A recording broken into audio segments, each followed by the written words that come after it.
need to talk this out. But I'm very, very fragmented right now.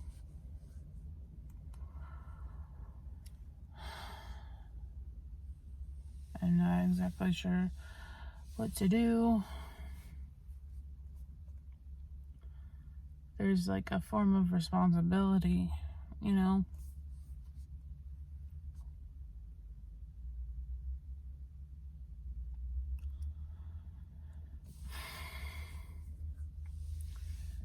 Maybe if I just explain and describe how my day was today, then it'll give some context as to how I feel and how I've responded to today.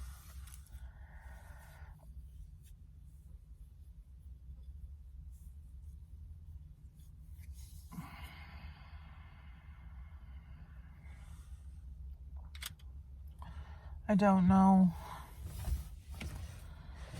if it even matters, really, if I do, but I'm gonna try.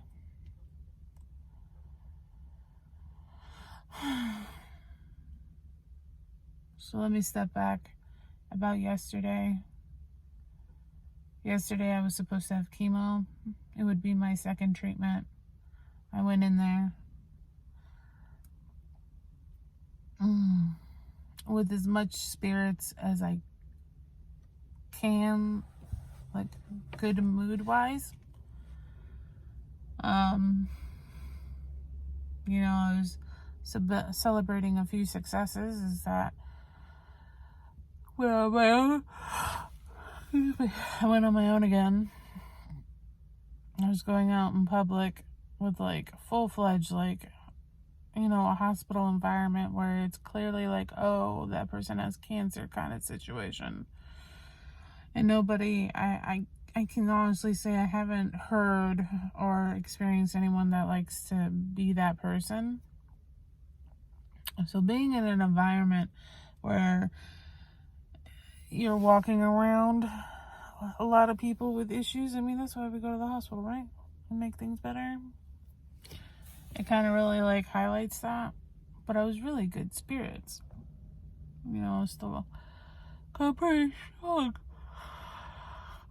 And I doped myself up in the context of like taking anti-anxiety medication that like knocks me down a peg, right? So it was okay. I didn't sweat as much. I didn't use my cane, and I usually use my cane. Get in there. My port looks bad.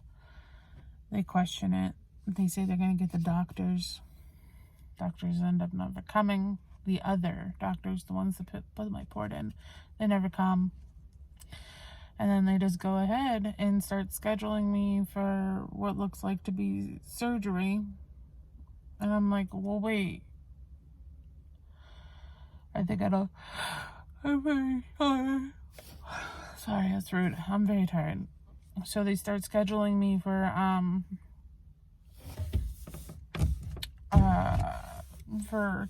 to have my port looked at in the realms of like putting a new one in.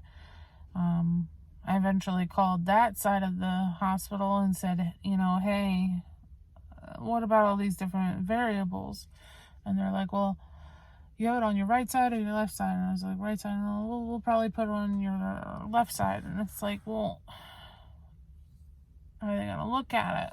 And it's like, well, we're just gonna prep it for whatever. So when you're prepping for any sort of like thing where they gotta knock you out a little bit or call it a twilight, whatever, you gotta fast, and you can't eat, can't drink after 12. Otherwise you turn into a gremlin. And it was very, very quick and very, very like all of a sudden. So for someone who doesn't deal well with that, it's very like, okay, let's just get it done, and not happy, nervous, very extremely anxious. And then layer that with being frustrated that I started my day off good, well, and I couldn't do my chemo, meaning all of this is just prolonging me recovering. So the tension and frustration in my head starts to build. I'm trying to process that at the same time, but still keep my feet on the ground and keep focused. And today happens. My appointment was at 11.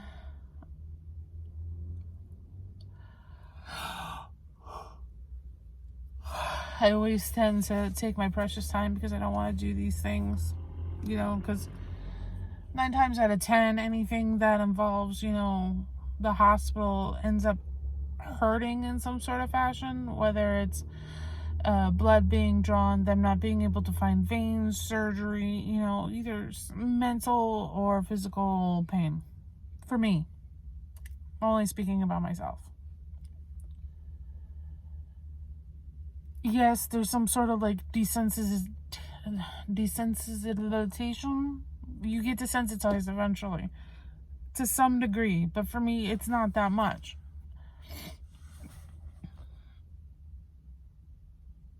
It's a very, very like Bill Murray, like, yeah, I know this is gonna happen, yeah, but I don't like it. I don't like any time that I'm in the hospital. I don't like any time that I have to go to the hospital, big or small. I don't like any, like, me being afraid of doctors and me exposing myself and me having to like show my physical body doesn't stop just because I have to do it a lot.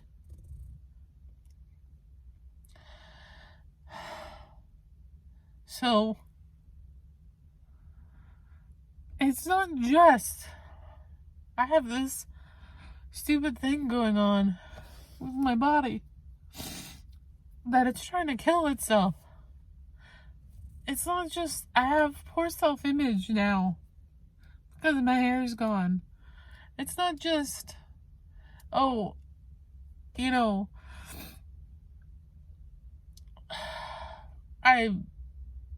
have created this chaos that's in my life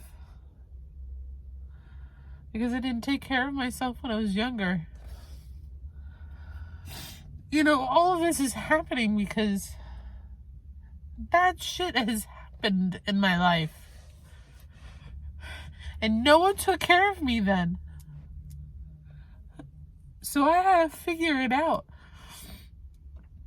I had to put on, a happy face. I had to put on distractions. I had to distract people from focusing on me.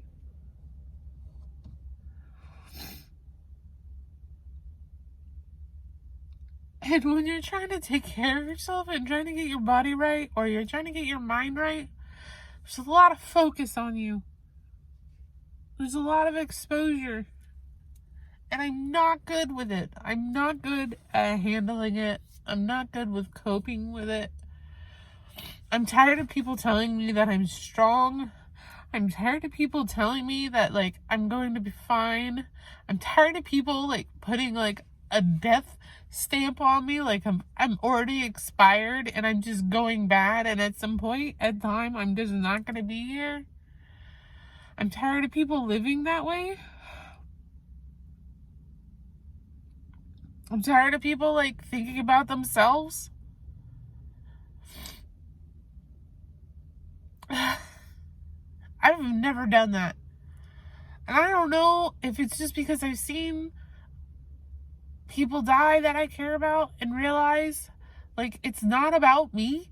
It's not about how I feel when somebody dies. It's about, who they were as a person, and, did they live a fulfilling life or did they not fulfilling life? Like, I'm not a selfish person when it comes to death. Yes, I mourn and I grieve, and it's hard. It's a very selfish thing. But I try so consciously not to do that. And when people around me are acting as if I'm like some sort of expired fruit when I've already got to sit here and expose myself and deal with, fucking traumas that just are really rough. And then I have to be a therapist and a counselor and tell everybody it's fine. And I have to put on a joke or be happy or like be this fucking positive thing. Like, I'm doing that for myself. But it's real hard to do it for yourself and then to do it for others. Like, you only have so much bandwidth.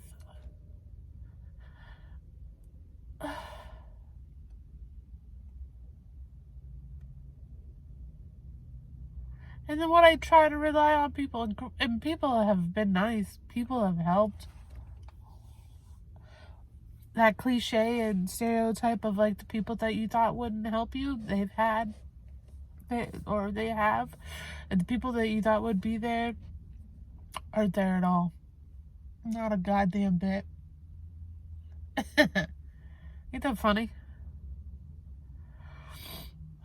My mother's been married 1, 2, 3 times. And so, other than the first marriage, like, I have a stepfather. His family, meh. Nothing. Nothing really directed towards me. Maybe like a, hey, how are you doing? Every once in a while. Nothing. My mom's side of the family, my aunt, God, she does so much. Chrissy does so much. And, she was like, what's going on? And she helped out. And I'm thankful for that. As my uncle and my cousin, they got a lot going on. And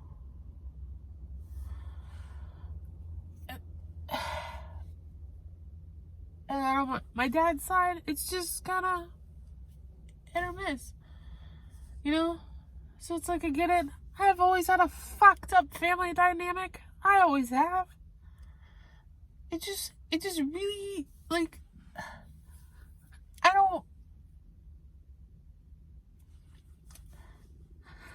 it's just gotten to one of those things where you just wish you had a hug. Like a real hug. Rather than these, like, fucking inspirational paragraph bullshit.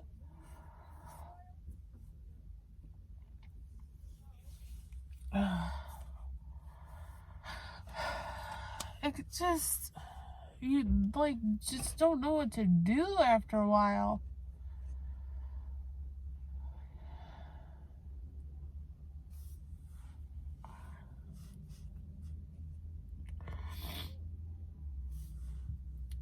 And then you get to hear that, like, if you do have a partner and you're not doing this, like, alone, you get to hear how hard your partner is struggling. If you don't have the bandwidth to do it, but you push yourself anyway to try and make your partner feel better. And then you hear how lost and how sad and how they're trying to cope and they're not coping well. And there's nothing that you can do about it. So you just kind of wish, you just kind of hope that, your friends and their friends will be there for them. And I really feel like I shouldn't have to tell people to check on my partner.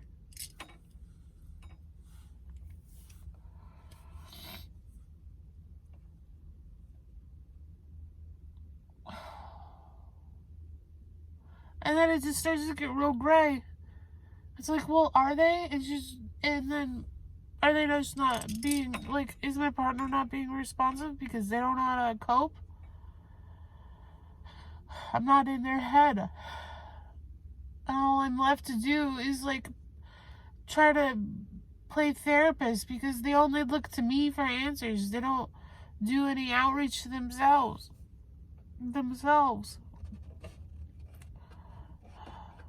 It gets very hard.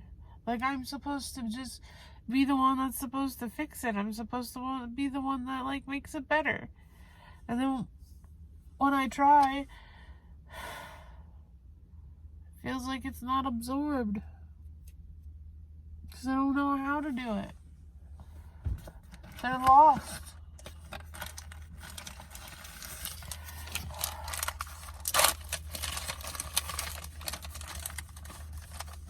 It's very hard.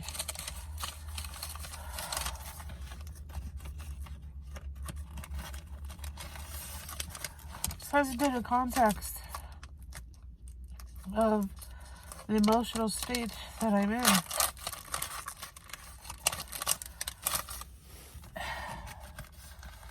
So this port today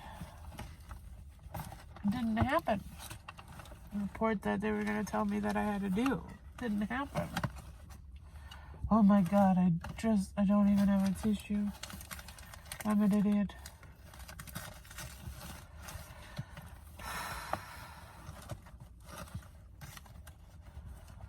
And I have got snot all over myself.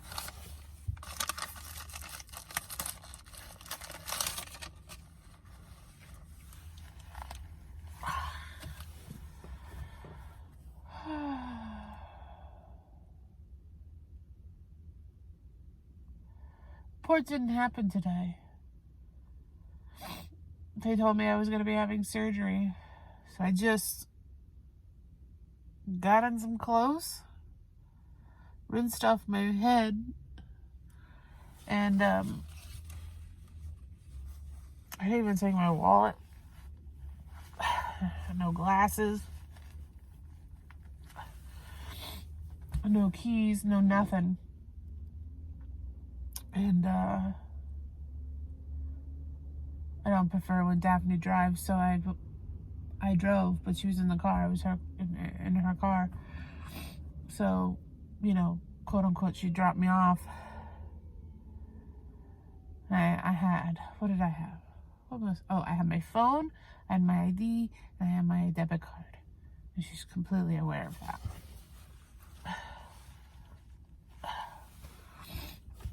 And usually if I can bring the kitchen sink, I will. But this time I was just like, you know, I'm going to get this fucking port and then I'm going to have to go home. Or they're going to put me straight into chemo.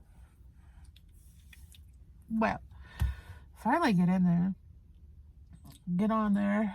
You know, I start putting on my socks and I start like getting my gown all situated and everything. And they say that the doctor's going to, you know, come in and take a look at your incision and stuff like that. And then eventually he comes in. Now, mind you, like, I wasn't allowed to eat. I wasn't about the eating part. I was really fucking thirsty. I'm weird like that. Like, I'm thirsty now, and I know I brought some water. I don't know where this water is, and it's starting to really bug me.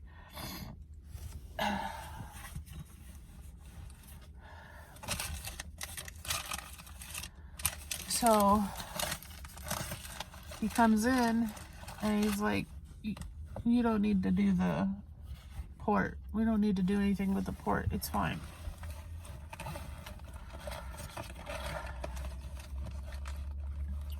And I told the doctors yesterday, I said, I think it's just, you know, a scab that got moist on my port. The stitches are kind of exposed, but they said that was fine. I get it. Better safe than sorry. But at this point, when I'm sitting on the hospital bed telling me that I'm not getting surgery, when I've already like kind of mentally prepared that I was getting this again, when I've already been having issues, it was just going to be like another procedure. And I was getting to the point where I was just, it was getting a little wearing. I'm not saying that this is the end of surgeries, because I know it's going to be. I was just kind of like hitting my tolerance limit. So I said, well, can I go get the chemo then? And they were kind of like, well, let me call over there and see what they can do. And chemo, like I said, is an all-day thing, yada, yada, yada. It takes time. And I kept waiting and waiting and waiting and waiting.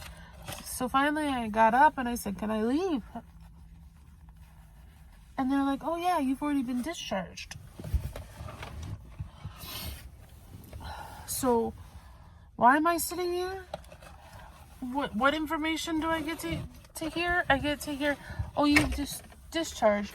And then I get email notifications on my phone that my scheduling for chemo is tomorrow. Stupid early. Sorry, for Friday.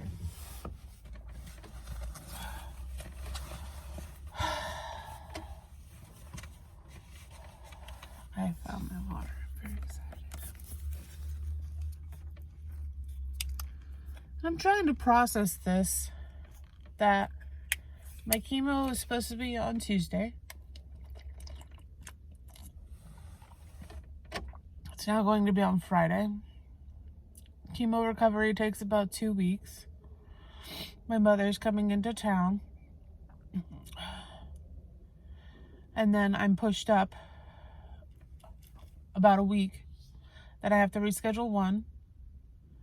And then they've finally put radiation on my calendar, and it looks like it's after my short-term disability ends.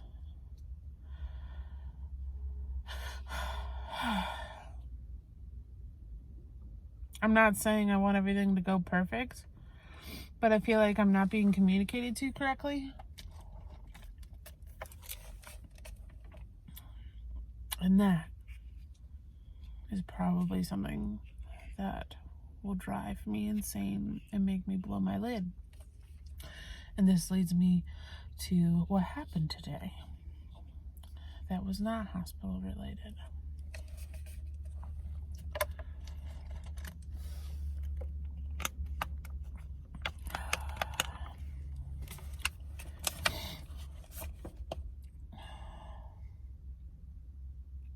I don't know what I'm gonna do with my relationship.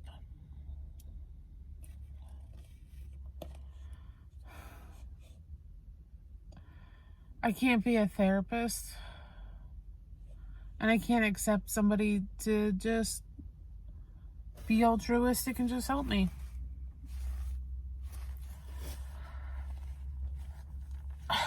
Because clearly today, the one time that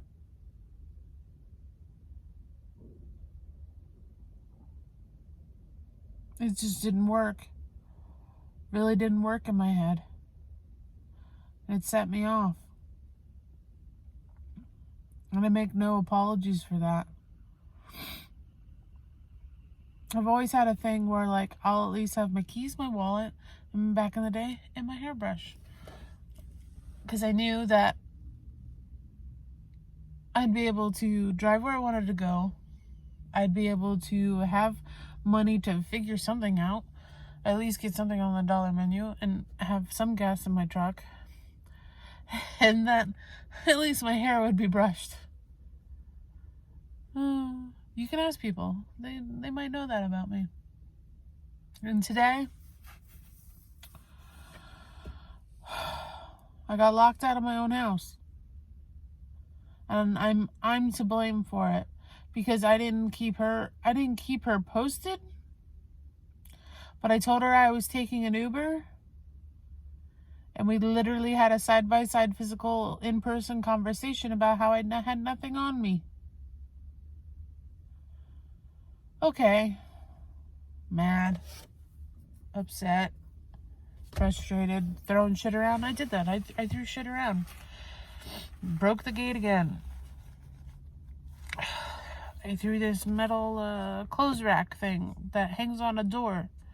I threw that off my door because it makes noises, and my roommate and Daphne always talks about how loud it is, so I fucking threw it on the ground, told them to fucking do something with it. And then I went to bed. I fell asleep. because I was up all night, because I thought I was going to have surgery. So I was trying to mentally fucking prepare. And I'm the monster. I'm the asshole. I'm the one that isn't thinking about somebody else's feelings. So then I have to like mentally cope with that and figure out why. Why am I a monster? Why am I an asshole? I have to question myself. It's not like I don't.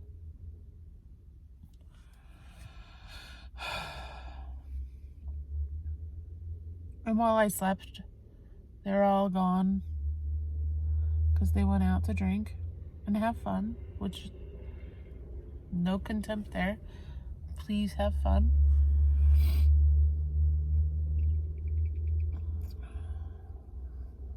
And I asked to be left alone,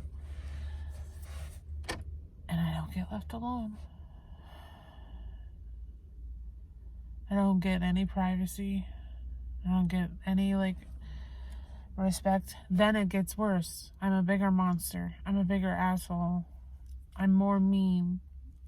I'm like doubly worse.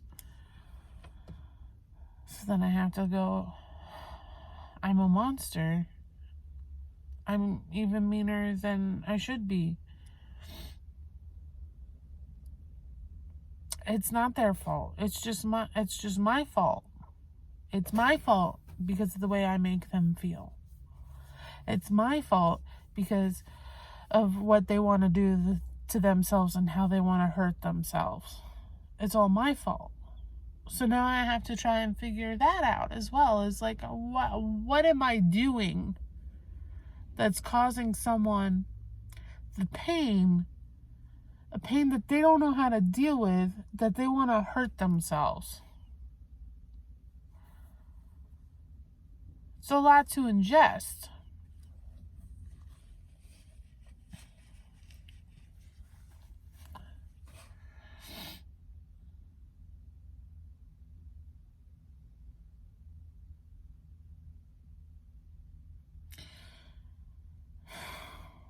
I wanted to be left alone so I can be able to have some quiet in my home. My home.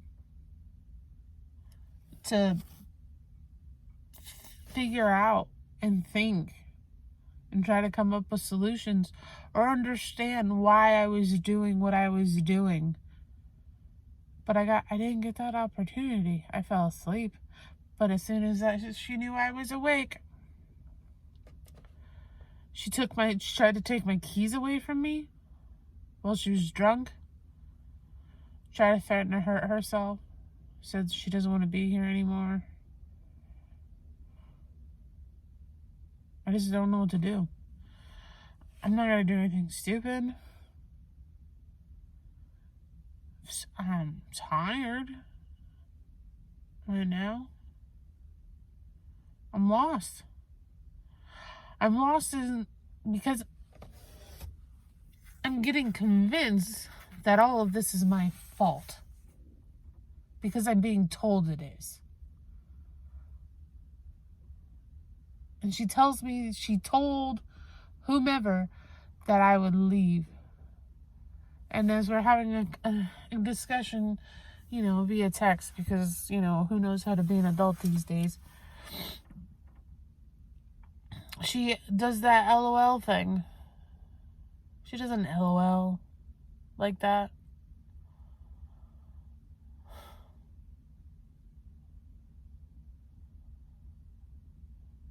Like, I have no anonymity to be able to figure out what's going on inside.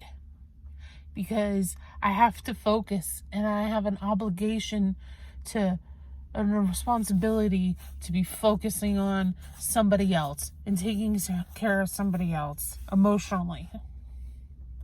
I'd really like to know the day when someone will take care of me emotionally.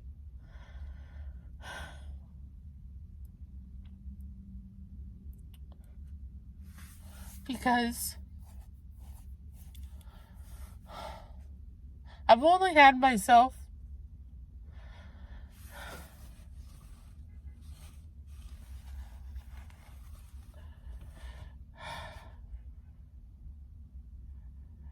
Every time I figure it out. But I tell you what, as you get older, it really starts to hurt more and more.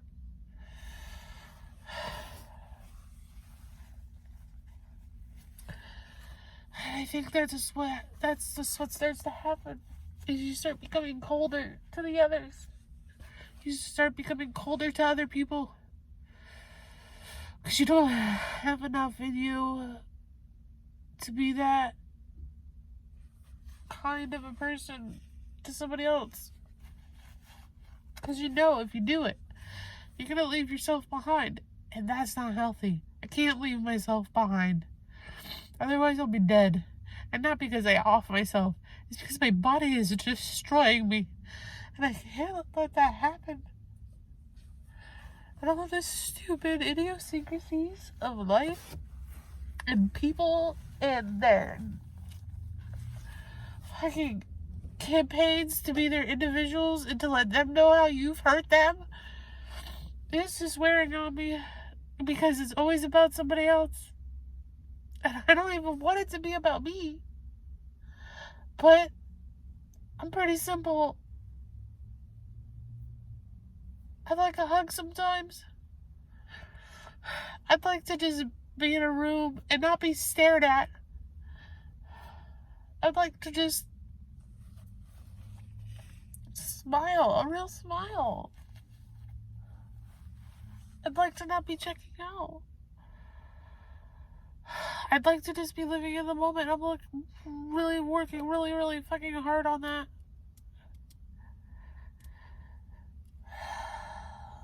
It's a real fucking challenge right now. It's getting tiring.